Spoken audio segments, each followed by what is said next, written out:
ಅಧ್ಯಕ್ಷರೇ, ಒಬ್ಬ ಮಾಜಿ ಮುಖ್ಯಮಂತ್ರಿಯಾಗಿ ಮಾತಾಡಕ್ಕೆ ಗೊತ್ತಿರಲ್ಲ ನಿಮ್ಗೆ?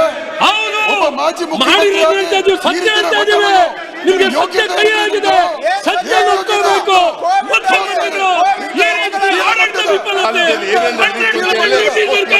ಈಗ ಈ ನಾಡಿನ ಜನತೆಗೆ ಅಧಿಕಾರ ಕೊಟ್ಟವ್ರೆ, ಭ್ರಷ್ಟಾಚಾರ ತಡೀತೀವಿ.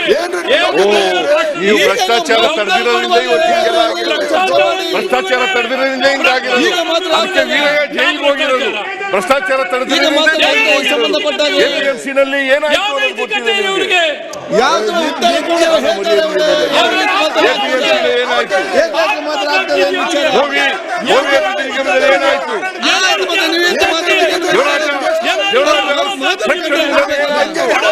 ನಿಮ್ಗೆ ಬಾಣ ಮರ್ಯಾದೆ ಆಗಿರೋದು ಇವೆಲ್ಲ ನಿಮ್ಗೆ ಏನ್ ಗೊತ್ತಿದ್ದಾರೆ?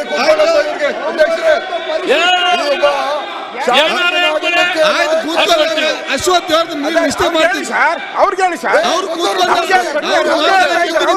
ಅವ್ರು ನಿಂತಿರೋರು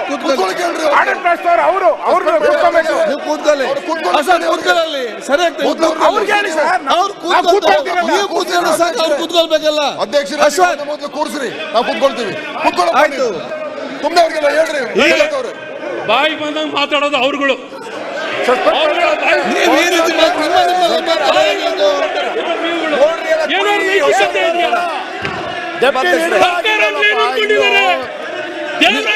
ಸರ್ಕಾರದ ಕೆಲಸ ಅದು ಕೆಲಸ ಅಲ್ಲ. ಸರ್ಕಾರ ಬಡವರು ದುಡ್ಡು, ಪರಿಶಿಷ್ಟ ಜಾತಿಯವ್ರ ದುಡ್ಡು.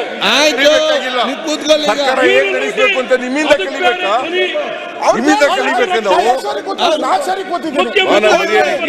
ನೀವು ಕೂತ್ಕೊಳ್ಳಿ, ಕೂತ್ಕೊಳ್ಳಿ, ಅವ್ರು ಮಾತಾಡಿ ಮುಗಿಸ್ತಾರೆ. ಕೂತ್ಕೊಳ್ಳಿ, ಮಾತಾಡಿ. ಏನೋ ಗೊತ್ತಿಲ್ಲ, ಏನೋ ಸುಮ್ಮನೆ